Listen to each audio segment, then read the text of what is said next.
There it is. There it is. Hello, everybody. Hello. I'm going to share the stream out to its usual places. Happy Thursday, March 19th to you. So we'll share that.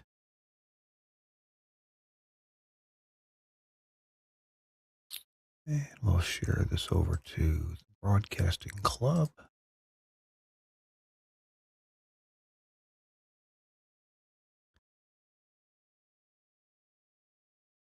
And one more share. It's on the TWiRT page.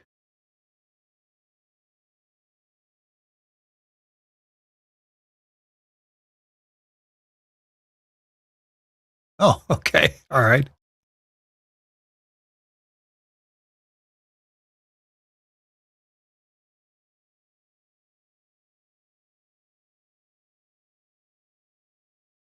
All right. We should be all shared out now. Hey, everybody. Glad you're here. I'm Kirk. It is a Thursday, March the 19th. And boy, here in Nashville, it is just a gorgeous day. The rain and the cold is over with, at least at least for now. This may be, the second fake spring that we're in now. But got the windows open, even left the door open out to the deck. And the breeze is blowing through the house, so it's nice. All right. Hey, we're going to be bringing you a new show here on TWiRT. Well, new as we always do on Thursdays. We're going to be talking to Ched Kyler. Ched is a fellow board member with me on the SBE Board of Directors. But even better than that, Ched has been the guiding light on and a big effort by the SBE to come up with these checklists, these self-inspection guides.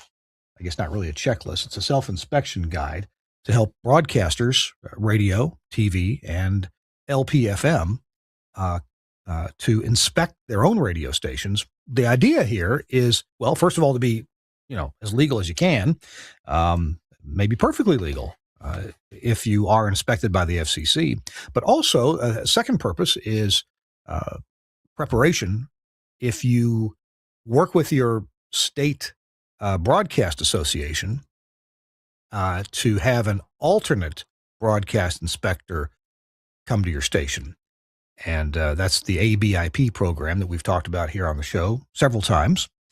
Anyway, you can do your own self-inspection, get ready for that ABIP inspector. Maybe you'll have fewer or maybe zero surprises when the ABIP inspector comes by. And you pass that, or you take care of the things that person catches, and well, you can stave off an FCC inspection for 3 years. You can the ABIP inspector, the way that works, if they inspect you and everything's good or a couple things pending getting taken care of, then the ABIP inspector will tell the FCC, hey, these guys are okay. Unless you know of a problem, there's no need to inspect them. So anyway, that can just buy a little peace of mind really cheaply. So I like that. Anyway, Ched is going to be our guest. I guess it's about time to get going here. We recorded the show a couple days ago because Ched Kyler was not available today. So we went ahead and recorded the show. I talked to Ched, and he gives a terrific PowerPoint here where he really goes over in an efficient way what the self-inspection guide covers and the things that you as a station engineer or station owner probably need to pay attention to. So I'm going to shut up, and we're going to roll the interview. And hey, by the way, if I don't get a chance to ask you at the end, please hit like and subscribe if you're watching this on Facebook or YouTube. We'd really appreciate it if you would give us a little thumbs up and let us know that you appreciate the program. As you may figure, this is it's a labor of love for me. Yes, we do have sponsors, and that defrays the cost of distribution, of paying a little bit of money to Suncast. He's been great about producing our show for us. And when we do have Chris Tarr on, Chris gets a little pocket change for doing the show, and I get a little pocket change. So we really appreciate your support, not only of the show, but of the advertisers. And with that, let's roll tape. Hey, welcome into This Week in Radio Tech. I'm Kirk Harnack, your host. It's our episode number 792. Wow, we're approaching 800. So glad that you're with us. I'm at the Max Connect studio here in Nashville, Tennessee. This is the show where we talk about everything from the microphone to that light bulb at the top of the tower. Glad that you're here. And we have a guest with us, and the guest this week is my friend and yours. I've known this guy for, my goodness, probably a dozen years or so. It's Ched Kyler. Ched, welcome into This Week in Radio Tech. How you doing? Thank you very much. It's good to be with you. I appreciate the offer. And I think it's been more like 24 years, but who's counting? You may be exactly right. What Yep. part of the world are you in? Are you in like Florida or somewhere? Yeah, I'm down in South Florida right now, just outside of Fort Lauderdale in a city in Deerfield where, I have my office, one of my offices. We'll get to our topic in just a minute. I think it's fascinating, and oh my goodness, what a huge amount of work that you and others have put into this. We'll give that topic in a moment, but tell me a little bit about your engineering background, because I know you as a fellow board member on the SBE. I don't know much about what you do or what you've done day to day. So right now I have my own company, E3, and it's a broadcast engineering service firm. I also do a lot of work for a station down here called WPLG. It's a major television station in a top market in Miami, and I do work for other broadcast entities on a regular basis. So that's kind of a brief synopsis of my background. I've been in broadcast engineering most of my entire life, and have a background in electrical engineering and computer science. Oh, I've also developed a number of products over the years and that kind of thing. okay. All right. For some reason, have you ever dealt with AM directionals? Has that ever been part of your wheelhouse? Yes, I still have some involvement with AM directionals. I've dealt with them both in this country and outside this country. So, wow. Okay. I've done mom proofs and so on and so forth. Interesting. So as someone who has dealt with AM, FM, also in design and prepping for manufacturing and television as well, I'm going to guess that you're pretty well steeped in the background of rules and regulations. You kind of pay attention to these things, don't you? Well, yes. If you remember, I was chair of the Government Relations Committee for SBE for pretty much since the inception of the committee. Oh, and okay. Only until recently I let that go. Wow. There was only a 2-year gap there where I also wasn't. What would be a couple of the things that the Government Relations Committee would handle vis-a-vis the SBE and the FCC or other parts of our government? Yes, well, it's generally between the SBE and the FCC, and we also deal with other entities like NAB, and we file petitions, and we have filings with the government on proposed rulemakings. So we generally support the engineers' point of view. We also represent the engineering community in local communities, like some states try to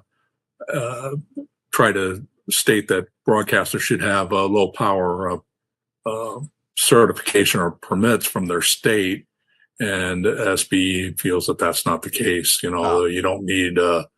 don't need to be an electrician to run speaker cable across the floor. Yeah, I hear you. Or a mic cable across the floor. So a few weeks ago, you contacted me about the topic of today's show, and we're going to jump into that in just a couple of minutes. But give me a little take. What are we in for? What have you been working on that engineers really should pay attention to?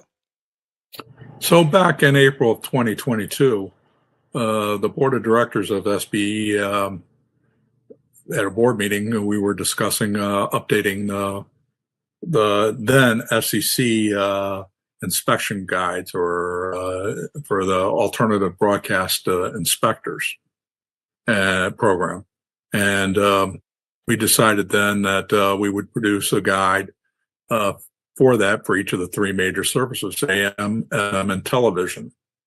And I believe it was in April of 2024 we released the first version of those guides, and they've been out for some time.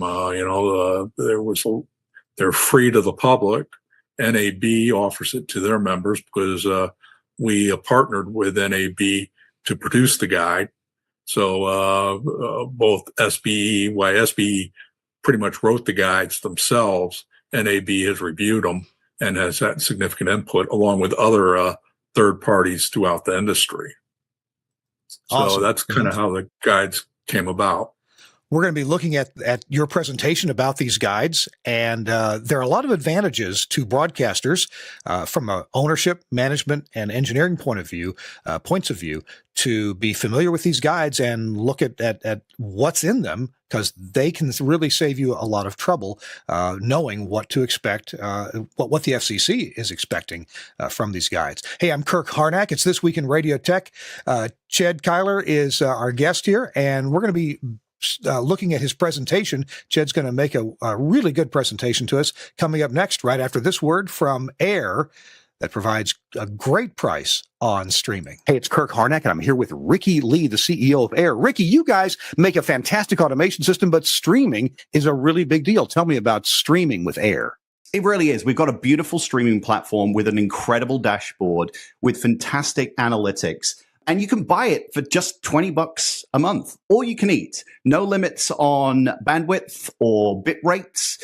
And you can also record shows as well. So if you like to deliver on-demand content for $20 a month, you can stream and deliver that on-demand content to an RSS feed that can feed your radio player, your mobile apps, or a podcast that people can download and enjoy.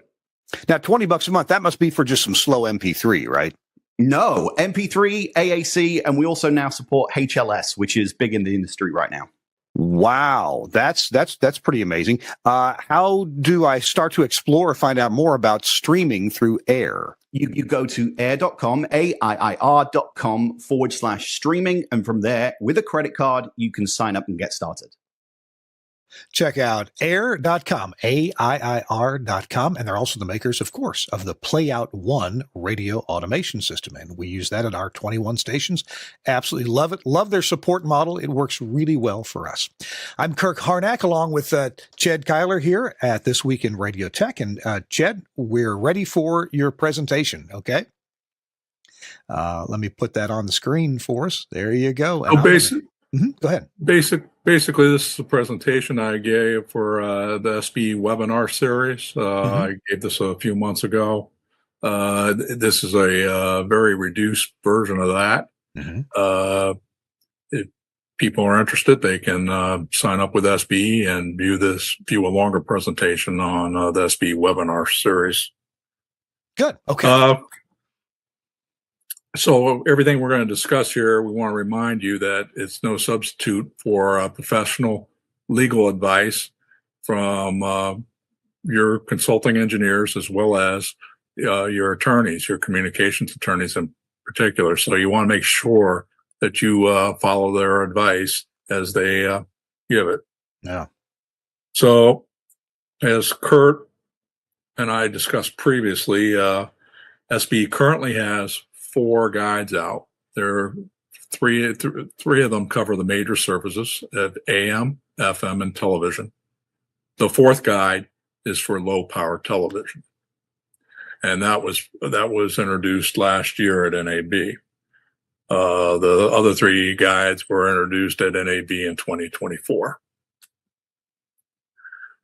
So the self-inspection guides compose of the 3 services that we just discussed and the LPFM service right now. Drafts are out for translators. So sooner or later, there will be a draft for a translator coming out.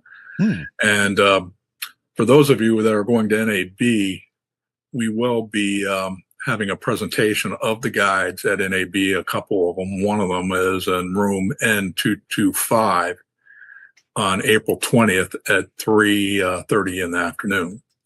And if you missed that, you can see what all SBE is doing at NAB by just going to sbe.org and looking at the homepage. And there's a link there that takes you to what NAB is doing at SBE, and those details are highlighted there.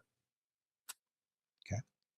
So as we discussed at the SBE Board of Directors back in April 2022, assigned the Government Relations Committee, which I chaired at the time, the process of creating the guides.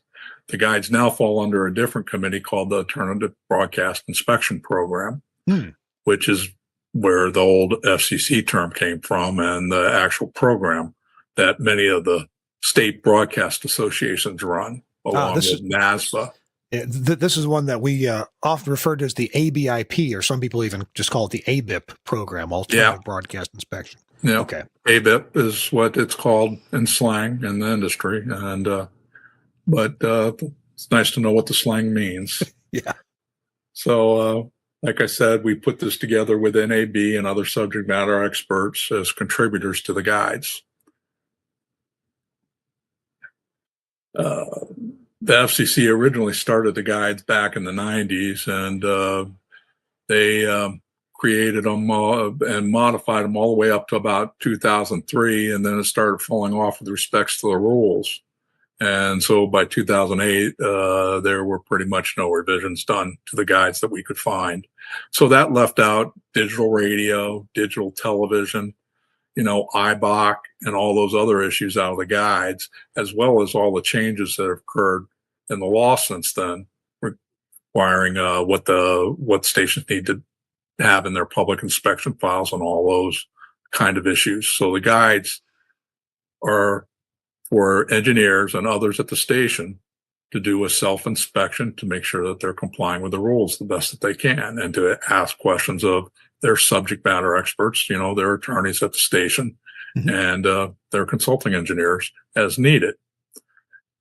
Also, as part of the Alternative Broadcast Inspection Program, or the ABIP program, you can, through your state broadcast association, hire essentially or contract with them to bring out an inspector who will inspect a station. And that's the next part of the guides that we are currently working on. Okay. So as we talked about, the Alternative Broadcast Inspection Program is a nationwide program that allows broadcast stations to conduct inspections, self-inspections, as well as by inspectors. The ABIP inspection stations are generally granted immunity from random FCC inspections for a period of up to 3 years. So that's a real incentive for a station to go ahead and comply with the guide program and the Alternative Broadcast Inspection Program. It originated in the late 1980s as a response to broadcasters concerned about the FCC fines and regulatory compliance pressures at that time. And the Texas Association of Broadcasters launched its ABIP program in 1997. It was was that the first one in Texas? I believe that was. That's one that I was able to find, I guess. Okay. Alabama has a very intense inspection program and an educational program. So they're very active, and one of our committee members is from the Alabama Association. Okay. Larry Wilkins. Yeah. So in 2003, the FCC executed uniform agreements with the state broadcasters associations, and that pretty much got the ABIP program running. The last produced FCC checklist is what they called it, was back in 2008. Stations can register with the State Broadcaster Association to participate in the ABIP, or the Alternative Broadcast Inspection Program. We talked briefly about fines and why a station would want to be a part of the ABIP program. One of the things that got the ABIP program launched was, in Massachusetts, there was a station fined $608,000 for non-compliance, which they were part of the ABIP program. They probably would have avoided most of that. And you do get a certification of compliance at the end as the program currently exists. So the guide usage, like I said, it's meant to be a self-inspection guide tool. It's an educational tool. There's a checklist, so to speak, within the guide. The first part of a topic will start out with a paragraph or two, or maybe a page or two of information concerning the topic. For example, like the public inspection file, which we're going to see here in a few minutes, and go from there. And then it will ask you a series of questions about whether or not you have particular items within your public inspection file, for example. If you don't, there's a line there, you can make notes and add accordingly. The guides are meant to be used for internal review. They're not to be used by the FCC or SBE. We don't want to see your work. Okay. It's not for FCC review. And the guides also have significant references to the rules, so you can read the rules yourself. In fact, in the back of the guide, there's a link to all the rules, and the URLs are all spelled out. So if you get this in print form, you can just enter the URL manually into your browser and go right to the rule that you're interested in. So let me ask a follow-up question here. It's not that the FCC doesn't see the results of your going through the guide, and they do not see the results of an inspector if you invite them in. It's very important that the inspector's confidentiality be maintained, the station inspector relationship. So the inspection, most stations will have some kind of issue that comes up. That's all kept confidential for the most part between the inspector and the station itself. And the FCC doesn't get directly involved in that. But the FCC, it is or is not made aware that an inspection took place? That's at the discretion of the station. So when the station signs up for with the State Broadcasters Association, they are asked a question as to whether or not they want the FCC to, if they want to tell the FCC that they're undergoing an inspection or not. Okay. And if they answer affirmative to that, they currently get, I believe, 150 days grace period to complete the inspection. So at that point, the station would typically not receive an inspection from the FCC during that 150-day grace period. If the station fails, that's supposed to be the end of it, assuming that they don't want to correct their deficiencies. If they would correct their deficiencies to the inspector's satisfaction, then the inspector issues them a certificate of compliance, essentially. Actually, the State Broadcasters Association issues them that, and they're good for 3 years. Understood. Okay. All right. Let's continue then. So the guides, like I said earlier, have a preface before each section explaining the role of the guides and its intended audience and how to use the guides. There's a narrative before each topic that discusses the topic in detail and as it concerns to station compliance with FCC rules. There's also recommended practices contained within the guide. So the recommended practices are just a suggestion by us and the authors of the guide as to how the station should handle a particular topic. So, for example, I'll show you here later, we recommend certain font sizes when it comes to television for EAS and that kind of thing. And those do have a codified background. They weren't just arbitrarily made up. And the FCC has a precedence for enforcement. So we took some of those things and moved them forward within the guide, then pushed it out for EAS as well, for example. So I'm just thinking about, so the font size for an EAS alert is going to be different than, for example, the disclaimers for a pharmaceutical commercial, right? Yeah. Well, yeah. But where why don't you hold on to that thought and we'll discuss that when Okay. that slide comes up. All right. So the guides intended to be used by the station personnel, as we said. Mhm. Recommended practices are not necessarily best practices for a given station situation. So you want, again, follow the lead of your attorneys, communications attorneys for your given situation.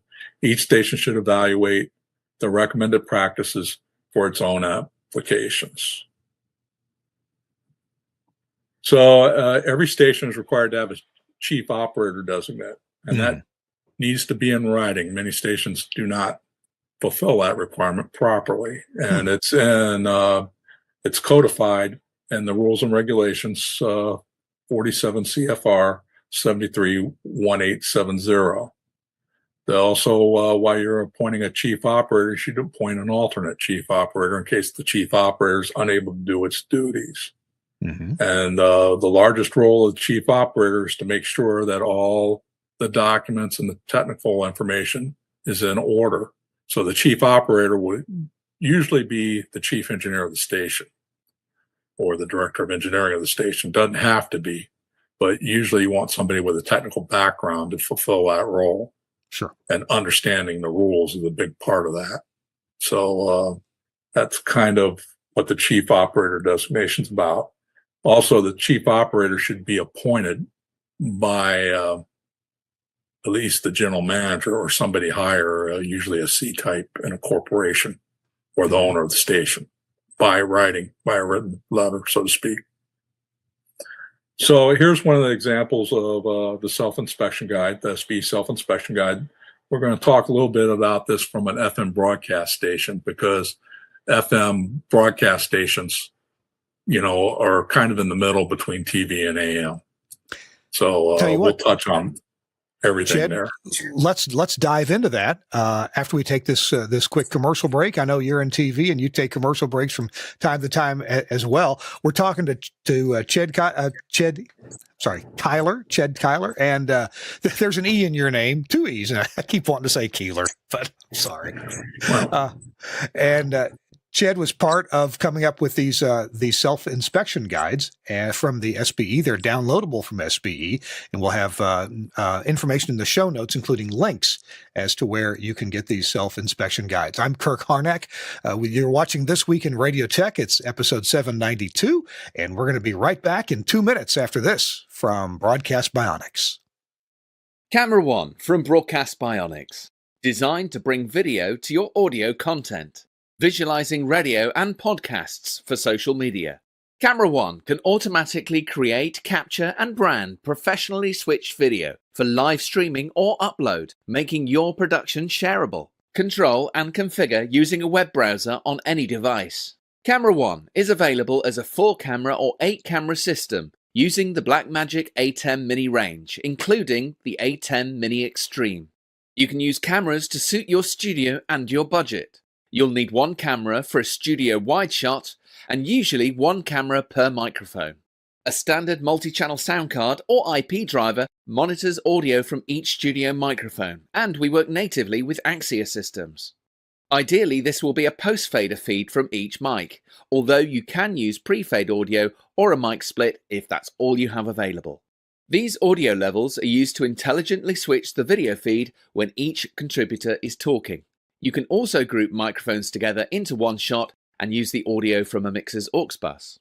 You can use Camera One's auto switch feature or disable it and switch using the on-screen buttons or the buttons on the A10. Recordings can automatically start when you tell the system you're on the air. This on-air indication can be linked to your studio's red lights via IP or an Avantec ADAM GPIO interface.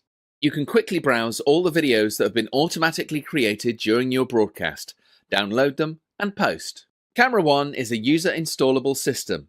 You'll need a good spec Windows 10 PC, i7 with plenty of storage, and 16 gig of RAM.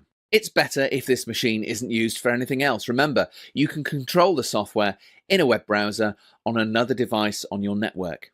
Camera One, a thrifty way of creating scroll-stopping video from your show or podcast from Broadcast Bionics. Big thanks to Broadcast Bionics for sponsoring This Week in Radio Tech. And besides Camera One, they also have a phone system, an on-air phone system for talk shows or contesting or just keeping in touch with your listeners. It's called Caller One. Camera One, Caller One. Get it? Check them out at bionics.co.uk. It's This Week in Radio Tech, and I'm here with Ched Kyler. Ched, glad to have you with us. And man, the work that you put into these guides is incredible. Almost had study guides. They're not study guides. I do have a question before you move into that FM one. If I follow the guide closely for, let's say, an FM station, am I essentially kind of preparing or maybe even pre-clearing myself for an ABIP inspection, which would have more officiality associated with that? That's the ideal, is to get your ducks in order before the inspector shows up, especially before the FCC shows up.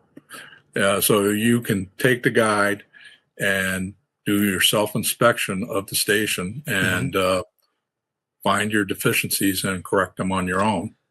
And then the inspector can just come in and bless your station. So you mentioned the work that I put into this. I also want to mention that I've had throughout the years here a great committee, a lot of people on that committee. Some have come and gone, and they put in a lot of work as well as NAB and their people over there and other subject matter experts that we rely upon. So this is a work of collaboration. I was lucky enough to get the opportunity to head that organization and to, bring it all together, so to speak. Good. Well, let's jump right back in where we left off. Okay. So we were talking about the FM guide, and this is a picture of the cover of the FM guide. So the guides are laid out. They've got a very detailed table of contents that you can go through and find whatever issue you want to look at pretty easily. It's broken up into about 6 or 7 major sections. The first section is administrative and non-technical. Then we deal with antenna structures. We deal with the emergency alert system. We deal with the technical requirements of the station. We also deal with public inspection file, which there's 2 versions of that, the online and straight public inspection file, and attended and unattended operations, and then agreements and disclosures, basically. So the first section is generally administrative and non-technical. This section primarily deals with the public inspection file and what you need to have for your station documents, your transmission authority, your TSA as we call it, and other documents that you got to have in place to comply with FCC rules. So everything needs to be up to date, needs to be regularly kept and cleaned up. There's different time requirements for the age of certain documents. In general, you don't want to keep old documents laying around because they'll just get you in trouble. But you do need to have sufficient documents. So, can't set a hard, fast rule on dates, because if your original construction permit was 40 years old, you still may have to have that depending upon your particular case. So then the next section after that is the emergency alert system. I assume most of you are familiar with the emergency alert system. This is a big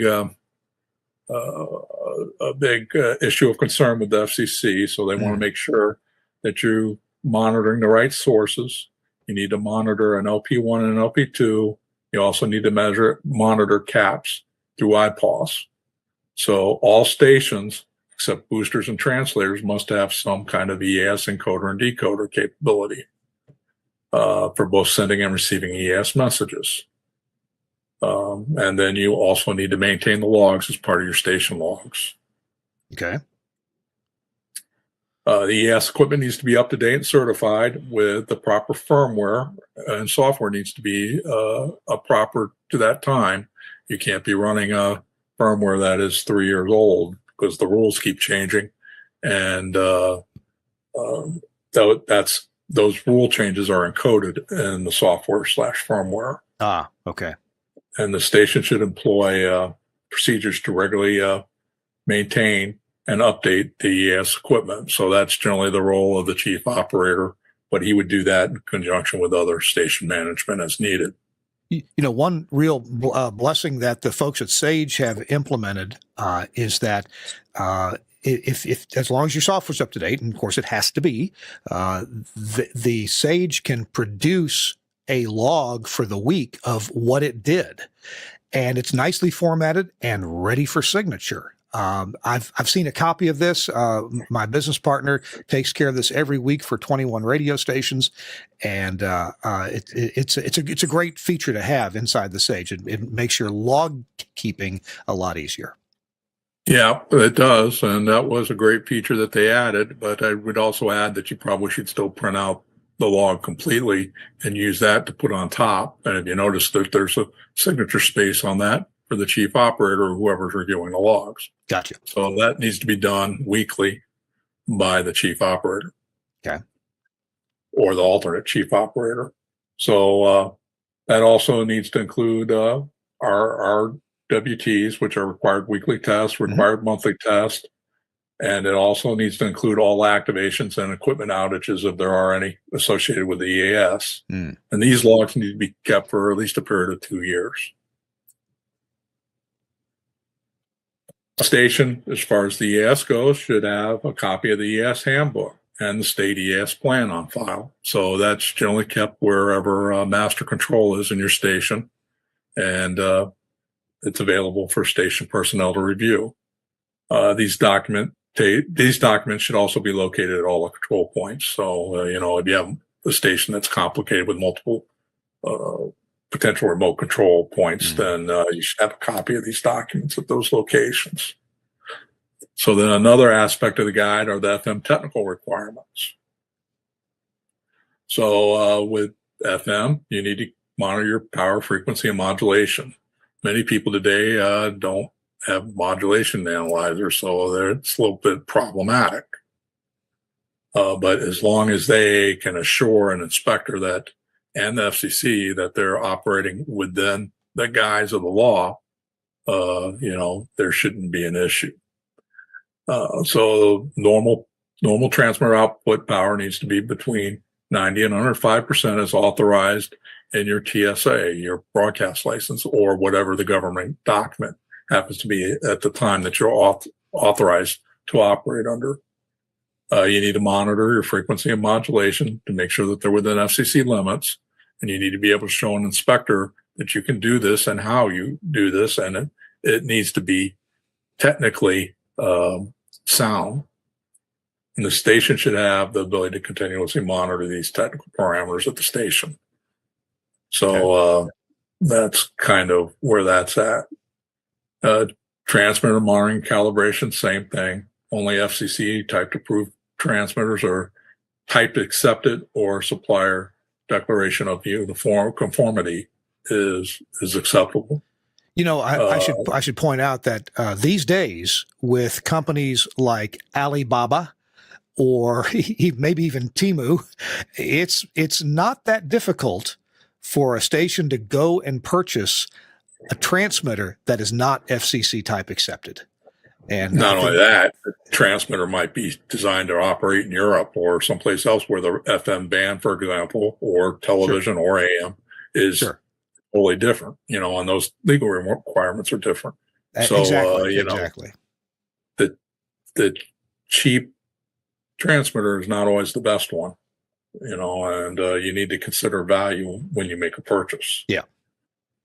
So there's recommended practices to all these things within the guides that kind of steer you on how to make your station presentable to the inspector and to the FCC, and make your station truly better for the listening public. Yeah.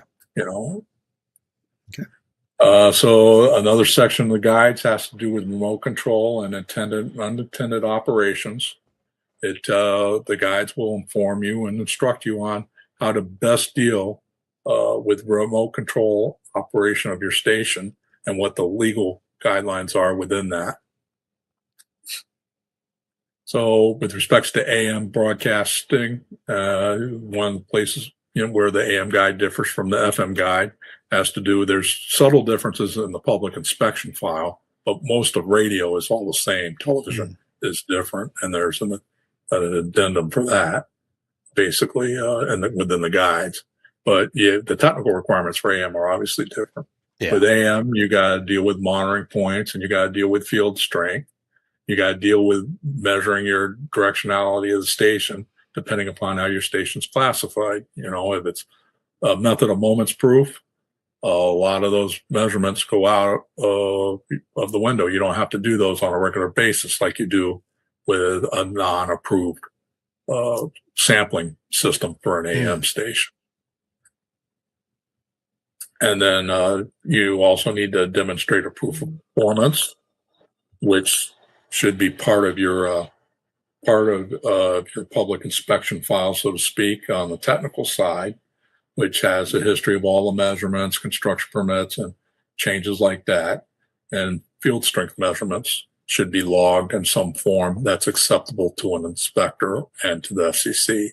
Now, with logging gets to be a touchy issue because there's not a legal requirement anymore for a transfer log, so to speak, or an operations log like there was in the past. Right. So, but this just shows good engineering practice. And you do need to comply with the rules. So, if you do wind up having a parameter that's out of spec, you have a history in the log to show where it went out of spec. And if the FCC comes down on you on that, I think you're going to get a lot more grace from them if you have something like that in your history. So we touched on briefly method of moments proof. So, you got to comply with the rules on that. The guides will teach you not how to do a method of moments proof, but what you need to do to comply with the rules from an operational standpoint. The guides are meant to only instruct on operational issues with respect to station personnel. They're not meant to create a station, so to speak. We would assume that you would hire an engineering consultant to do stuff like that along with your legal consultants. Gotcha.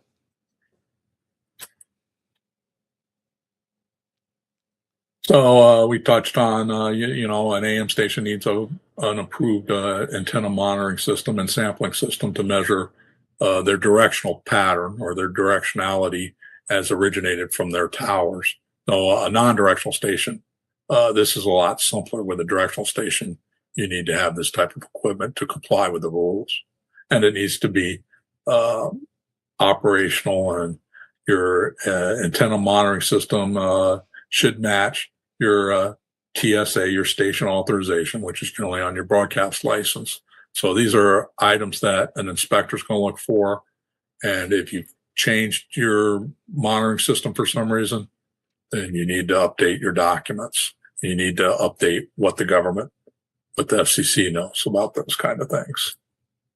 And that would include if you had to change a sample loop, for example, or the coax bringing the sample back to the antenna monitor. If you change any of those things, you have to make sure that the new one falls in the right calibration and log that, right?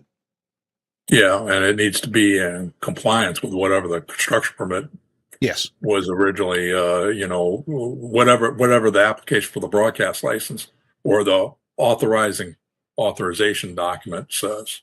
So, I mean, otherwise you need to file for a new construction permit and start the process over again, whatever. So it can get involved, especially with AM. You don't want to be interfering with other AM stations, and you don't want to be interfering with stations that are in another country, So there's a lot of international law with that. So the other thing that you need to be concerned with AMs is the base insulators, conforming, and base impedance of the towers, and the directional pattern, as we talked about, needs to comply with parameters established in your authorizing documents. Same thing for model proof stations. Another thing that AMs need to be aware of is that there's construction anywhere near the station that affects their pattern. and there's rules concerning that. The guides touch on this a little bit, so that's another value point within the guides. So with respects to television and the guides, so the PIF requirements are a little bit different. They're a lot more concerned with political files with respects to the public inspection file. And I abbreviated the public inspection file as PIF for those of you who don't know. Right. Most people think that the online public inspection file is their PIF, and in many cases that may be the case, but we kind of recommend that you keep a copy of that within the station. But the FCC, is my understanding, is that they see those as two separate processes, the public inspection file and then the online part of the public inspection file. And they're a little different. And especially if you're constructing a station for the first time. So you wouldn't have the online part, but you still have a requirement for a public inspection file. Gotcha. Okay. That's good to know. So then the children's television programming rules apply where they don't apply in radio for the most part. Record of compliance with commercial limits. You have commercial limits with respects to children, and you got a number of agreements. One of them is must carry retransmission agreements. Those all need to be a part of the public inspection file, along with shared service agreements. So now ATSC 1 stations and ATSC 3 stations get together and decide that one station is going to broadcast an ATSC 3 and become a lighthouse, and then another station is going to take some of their programming and put it on their ATSC 1 signal. Those agreements get very detailed, and they need to be a part of the public inspection file. Okay, that makes sense. And in you radio, also got you don't have to worry about that, but in television, I can see that's becoming a thing. You do have shared service agreements in radio. A good example of that would be the rebroadcast of one station on another station's HD carrier or subcarrier. So there's an example, and that has to be a written agreement. And that even if they're owned by the same entity, there would still be. That gets into a question for your attorney and how he wants to handle that. Gotcha. Yeah. But generally speaking, I know of a number of cases where they've been outside agreements. In fact, I've participated in originally constructing those back when HD was coming online.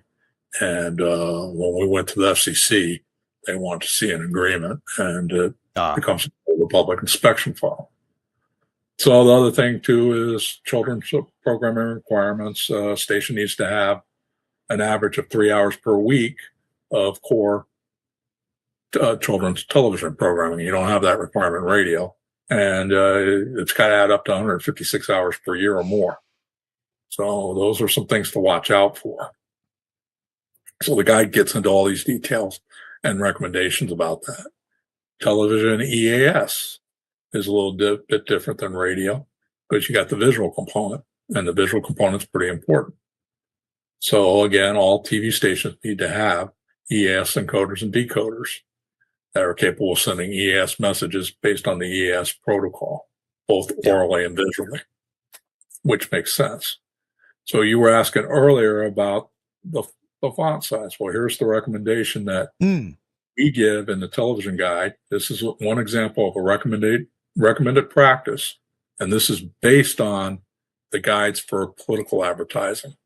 So we applied pretty much the same thing to EAS and to legal IDs for a television station, and some of that's also applied in the case of radio. So here we're talking that the font size, contrast, color, and speed needs to be readily readable and understandable. And the character height is based on a formula that we came up with to be should be no less than 4% of the vertical picture height. Okay. So you don't want to have characters that you can't read. And there's actually some documentation that supports this, that the FCC has deemed over the years. And then we talk about contrast levels between background and characters. So there's a number of these RPs in the guide. They deal with all kinds of things. They've been compiled by a number of subject matter experts. It's really kind of very valuable. And it's something that you can turn around and take to your programming director, salespeople or your general manager and say, look, here's a recommendation I think we should follow. So television standards, again, it has standards like FM and AM radio. Your transmitter power needs to be between 80 and 110%. You need to be able to monitor that and demonstrate that you're operating within the terms of your TSA. Yeah. Your broadcast station license. You can do direct measurement, or you can do what's called indirect measurement. And the guide goes into detail about how to determine which is best for a particular application. And it varies a little bit. And then there are differences between ATSC1 and ATSC3, especially with respect to power level modulation scheme. And those standards need to be complied with. And general, the FCC has adopted whatever ATSC has recommended for operation with those standards. And again, you got to comply with the ATSC 1 and 3 mask. And with all broadcasting, you're going to need to comply, both radio and television, whatever your emission mask is. Oh, yeah. So, of course. FM, you got an IBOC emission mask and you got an analog emission mask. Those need to comply with, and you need to be able to demonstrate compliance. And you also need to watch out for spurious emissions and harmonics. All kind of part of setting up a conventional broadcast station, whether it's AM, FM, or television. And then you got closed captioning requirements. So we go into closed captioning requirements with respects to the guides and regular practices. So stations should generally be regularly reviewing for compliance, training staff, maintaining and monitoring and logging events that occur, and automate the process. And then for additional resources, you can seek out the FCC, SBE, or NAB. Like I said, the guides have a glossary in the back that detail a whole bunch of terms. Mm-hmm. They also have references to the rules, both as you come up to them in the guide, as well as in the back. So you shouldn't have a problem finding the rules somewhere, and you can always refer to consultants. So with that said, that I believe is pretty much what I had to present to you today. A longer, more detailed version of this presentation is also available, as we discussed on the SBE webinar. Right. It's part of the SBE webinar series. This was condensed. But in reality, the guides are, we could spend hours talking about the guides. It I sounds have like hours talking about them with our committees. it sounds like the guides are greatly self-contained because of all the things that you preface going into this, that they contain references to the applicable FCC rules and a lot of things about best practices and so forth. Chad, you and I are going to, I've got a few questions, some follow-up questions, but we're going to take a quick commercial break and hear from our friends at both at Angry Audio and at Max Connect Wireless. I'm Kirk Harnack. You're watching This Week in Radio Tech. Our guest is Chad Kyler, and we will be back right after this. And here I am again. Hi, you're watching This Week in Radio Tech, and one of our sponsors is Angry Audio. Now, I'm going to show you a VoIP telephone here. This is a very standard business VoIP telephone from Yealink, but this one's a little bit special. And I hope more manufacturers do this. But on the back, Yealink has provided a USB Type A connector. And the main reason they did this was to be able to Wi-Fi enable this business phone. But there's something else that it does. This USB connector is class compliant for audio. What does that mean? Well, that means that you can plug an external audio device into that. Well, watch what Angry Audio's done, okay? You want a phone system, one line, multi-line for your studio? Well, you buy something from Angry Audio. Here, I'll show you what you buy. You buy this. Now, there's an Angry Audio box on this, but there's also a stand, and it's firmly attached to the stand. So watch this. You pull this one out. That's the factory one right there. You pull that out. I wouldn't throw it away, but and then you take the new one from Angry Audio that's got the built-in VoIP gizmo. It's called the VoIP phone gizmo, and it's got a USB connector coming out of it. You plug that in, and right here on the end, you get, let me show you a little closer, you get phone audio, and then you get send audio. And these are not Ethernet.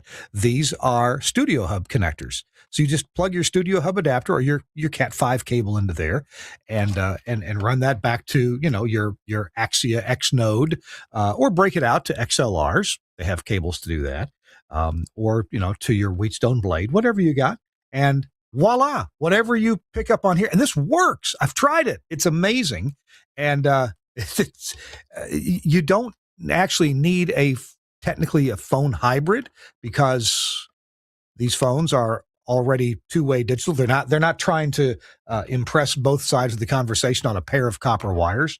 It's digital and bidirectional. So slick as can be. It is the VoIP phone gizmo. There it is. Thanks, Suncast, from Angry Audio.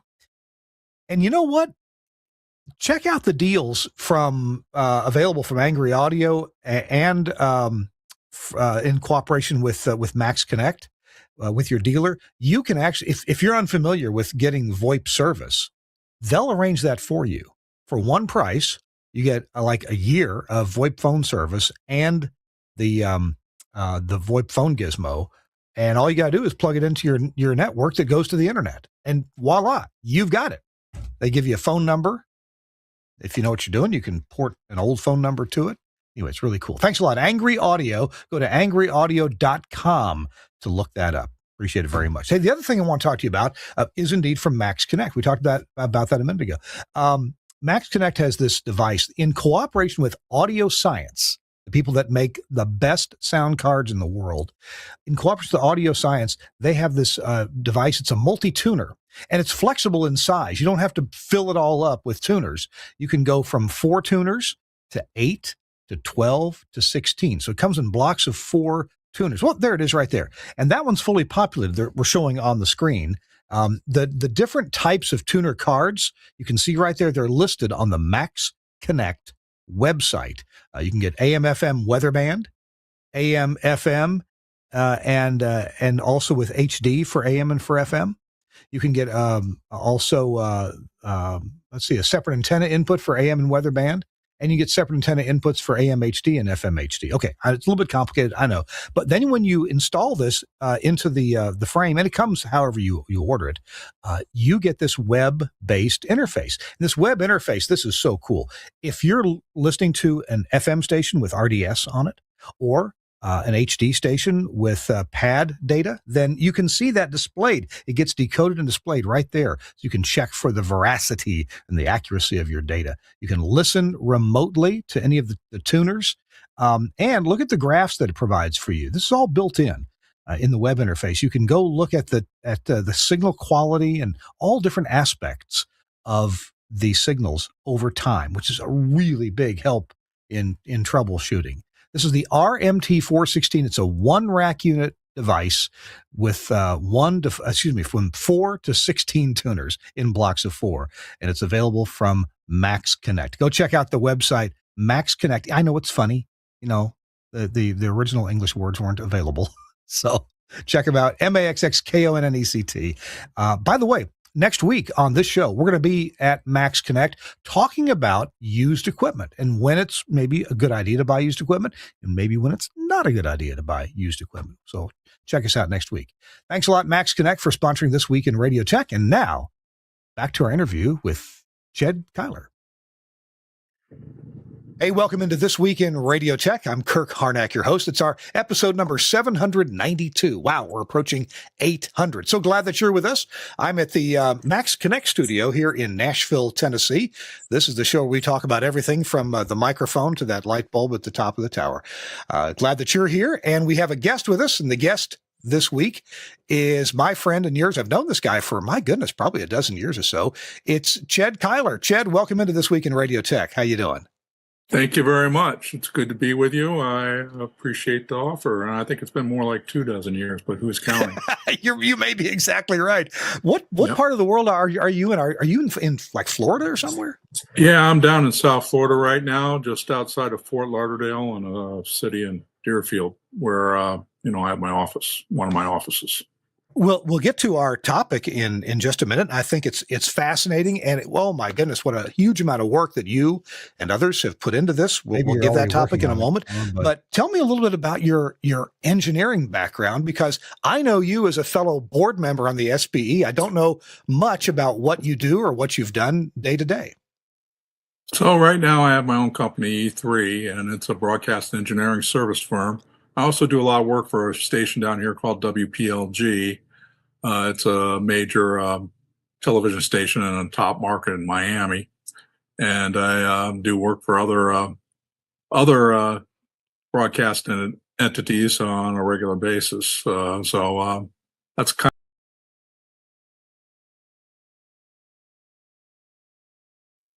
Welcome back into This Week in Radio Tech. I'm Kirk Harnack in Nashville, Tennessee, and my guest is Ched Kyler. Ched, welcome back in. Ched, appreciate the huge amount of work that you and others have done on this the self-inspection guides. I got a question about the self-inspection guides.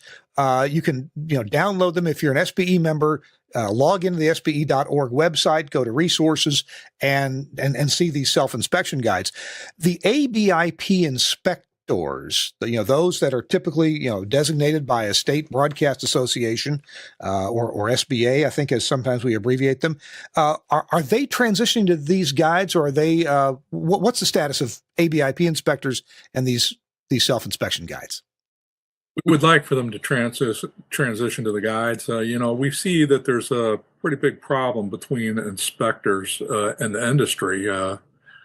For example, I've heard a number of cases from other inspectors, saying that they'll go to inspect a station and the prior inspector will have forgotten to inspect something, not go to a transmitter site. I don't know how you can inspect a station without going to the site and seeing the facility.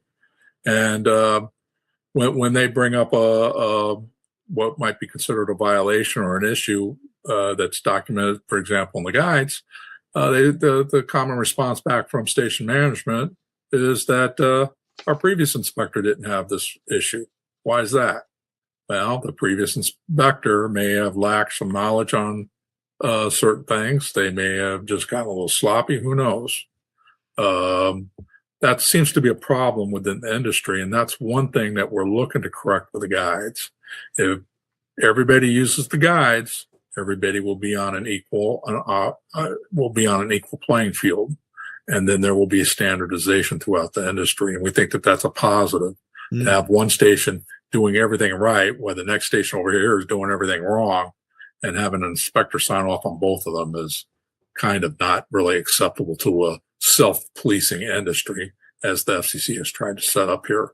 Well, I think we should respect what the FCC has tried to do with the ABIP program and others in the past, because it is very beneficial to the broadcast industry to operate in a professional manner.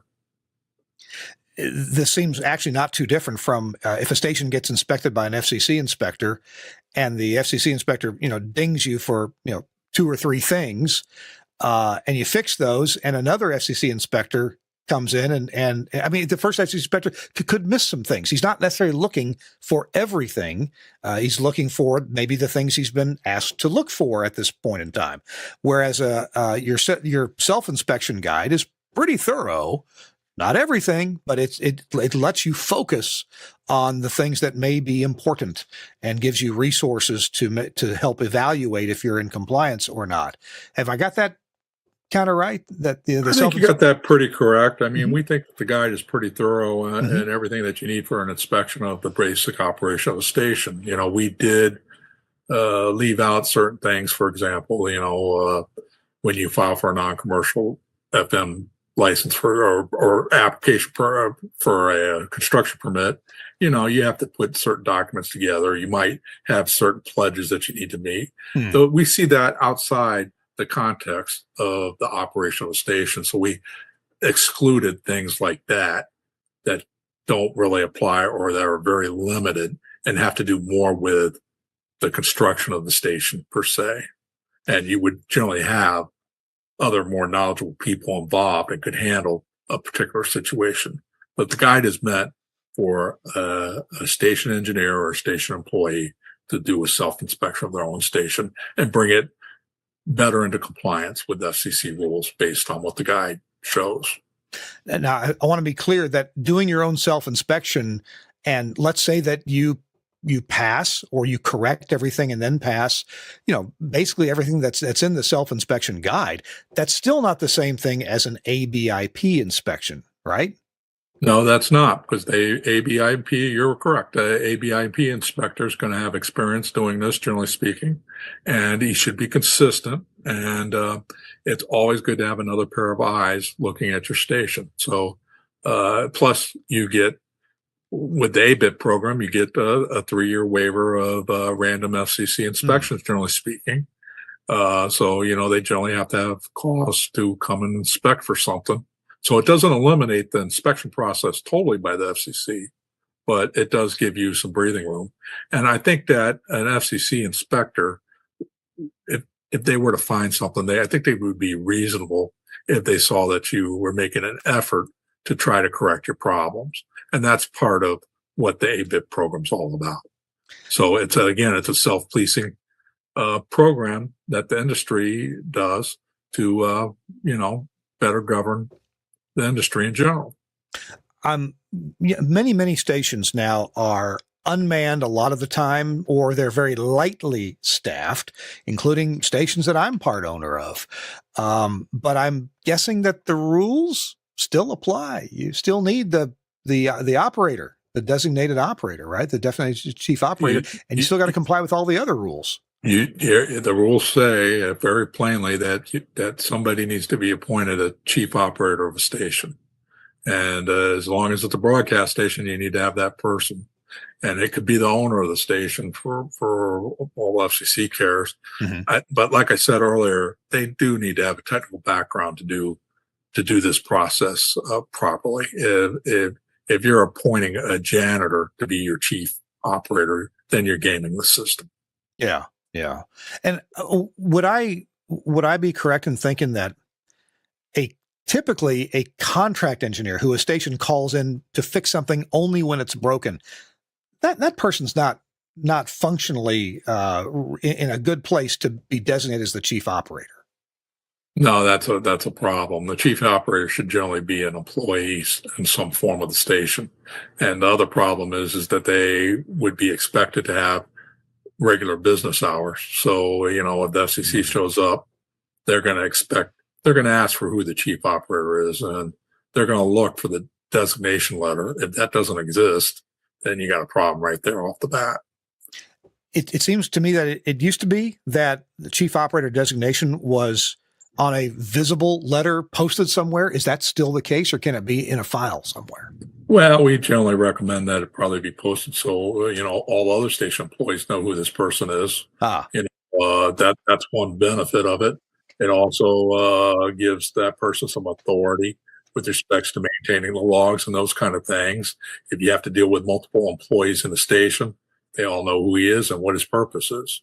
And that the owner of the station, ideally, who appointed him, would, says that, yeah, we're in support of complying with the FCC rules. And that's what the chief operator is all about.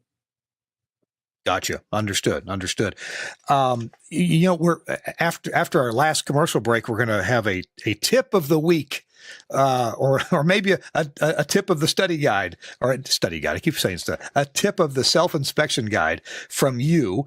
Is there any other quick thing you'd like to comment on before we take our last break, and then look forward to the tip? Well, I will think about what your response should be about the tip of the week as a tease to come back and join us after this brief break. Good thing. It's This Week in Radio Tech. Chad Kyler is our guest. I'm Kirk Harnack, and we got one more break to take. We want to tell you about something really cool that actually, what I'm going to tell you about, applies to EAS compliance. So watch this. We'll be right back in just a minute with the last word from Chad. You've known for years and years that Broadcast Tools, that's the company that Don Wingate started. In radio, we've been using Broadcast Tools equipment everywhere, transmitter sites, studios, all kinds of little functionalities that you need. Some of them quite sophisticated, actually. I shouldn't categorize them as little functionalities. One of them that's really well built and well designed is this MSRP3.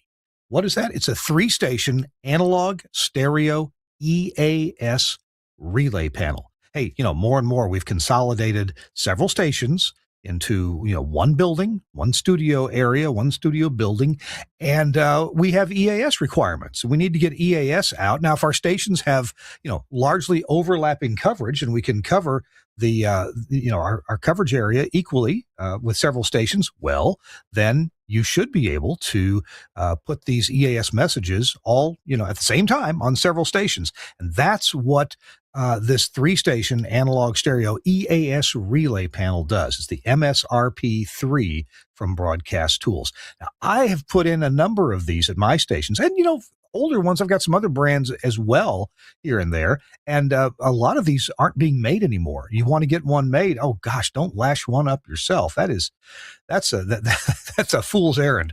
Get this MSRP3 and get your stations all coordinated on the same EAS. It has these studio hub adapters, or plugs, I should say, to get your audio in and your audio out. And by the way, they have 2 different models here. There's an analog model and there's an AES/EBU, AES/EBU digital model. Now, don't confuse AES with EAS. Okay, got it. But we use these to interrupt all of our stations. For example, on Maui, we have 8 stations that need, they all have similar coverage, and we need to interrupt them all at the same time for our EAS tests and alerts. I just can't tell you how quick this was to wire up. I can't imagine wiring this up manually, an old-fashioned way. We ended up hooking this up to the outputs of some nodes from Axia X nodes, and then go through this and then right back into Axia X nodes. So on my network, on my Axia network, I've got post EAS audio. That would be the normal program material for each and every station, interrupted by EAS. And that's the audio we send to our transmitters. It's also the audio that we send to our streaming encoders. So lots of ways to use this. It's got a number of features that you'll find helpful. For example, you can adjust the input and output levels. It has multi-turn front panel level adjustment trimmers for the encoder, for the inputs and outputs. It's got front panel test switches that are recessed, so you don't accidentally bump them. RJ45, that's Studio Hub, station audio input and output jacks. They really simplify your wiring and your service. Single pole, single throw status relay outputs with LED indicators. So you can, even remote that if you need to. Put this at your transmitter site with several transmitters. It can be remote control via RS-232 or optional TCP UDP Ethernet commands. Yeah. A dip switch selectable unit ID, and removable Euroblock style screw terminals for the encoder audio, the status, the relays, and the contact closure inputs. And, this might go to transmitter side, so it's fully RFI proofed. Check this thing out. Again, 2 versions, an analog version and an AES/EBU version. Boy, try to say AES while you're looking at EAS on the website. But it's from Broadcast Tools, and you can get this from Broadcasters General Store at bgs.cc. That's the website, bgs.cc. But you know what? Unlike so many other companies in the world, Broadcasters General Store would love to talk to you on the phone. So if you're more comfortable talking to somebody on the phone, asking them, hey, when can I get this? What kind of discount can I get? I need to buy 3 of these. Can you give me a little break on the pricing? Well, they will do that by phone with no problem. Call them at 352-622-7700. 352-622-7700 for Broadcasters General Store. Thanks a lot, BGS, for sponsoring This Week in Radio Tech. We're back and about to finish things up with Ched Kyler. Ched is Ched. What now? Are you head of this committee, this task, this work group that made this self-inspection? Yeah, I'm currently chair of the Alternative Broadcast Inspection Program. From SBE's point of view. So my responsibilities lie in the guides, and lie in writing the drafts, generally speaking, and getting them approved through a certification program that we've come up with. I also I'm a liaison on behalf of SBE to the FCC to an extent, but more so to others in the industry like NAB. We formed that relationship with respect to the guides, and NASBA and state broadcast associations. So, I'm looking to put all those parties together and try to standardize the process to benefit the broadcast industry. So we've been talking about this for about an hour. As you've mentioned, there's a whole webinar available for SBE members, especially if you're a member plus. You can watch the webinar at no additional cost. But if you had to give us a tip of the week, as we like to call it, what would you say about this topic? I'd say the tip of the week is if you haven't downloaded the guide already, I would get your hands on one and apply it to the station as you see fit. Chief operators, if you're the chief operator station, the guide's kind of a must. If you're just a regular employee of the station, you can still use the guide and you can still assist station management and the chief operator in bringing your station into compliance, as you see fit. I see that the guide can solve a lot of internal arguments within the station about discussions about how to comply with things. And as an engineer, I've been in some of those arguments, and that's where some of the recommended practices come from that are in the guide. I believe that sometimes people discuss, maybe even argue about FCC rules and is the station in compliance or not, because the rules can be a little complicated, or you don't know where to find the rule that might apply. But the guide is divided up into sections. In other words, it's easy to kind of find your topic, see if you're compliant, see what the best practice is, and it'll lead you back to the exact rule that speaks to that issue anyway, right? That's right. The guide is documented, is annotated with rule references all over the place. And like I said, in the back of the guide, there's a whole section of nothing but where to find the rules. And you got the glossary of terms, which are helpful in how the terms are used within the guide. So I do want to emphasize that our definitions that we've come up with for terms apply to the guide and not necessarily to uses outside the guide. But there's only a few terms where that becomes a little sticky, maybe. Jed, we need people like you, and we need the work that you've done. Thank you so much for your hard work and those on your team and people that you've associated with to come up with these self-inspection guides. And I do hope the ABIP inspectors put these to use as well, so we're all pretty harmonized in whether or not we're compliant. Well, I want to thank you for having me, and I want to thank your audience for viewing this presentation and the support of the guides. I really appreciate it. The guides have gotten a lot of positive feedback, and I'm looking forward to hearing feedback from your audience as to what they think about the guides. And we can do that at NAB. Again, that SBE at NAB is up on the SBE homepage. It's what SBE is doing for all of their programs at NAB, and by date and time. So you can take that with you. I'd suggest that you download it, a couple of days before NAB, because it's likely to change. And then you're going to have the most current thing. We're going to have a reception. We have our annual board meeting. I've got a couple meetings, as well as I got the open meeting with respects to the ABIP program for the general public. And again, that's on April 20th. It's scheduled to be April 20th. At 3:30 p.m. local time, Las Vegas time, in room N225, which is in the North Hall, as I understand it. Yep.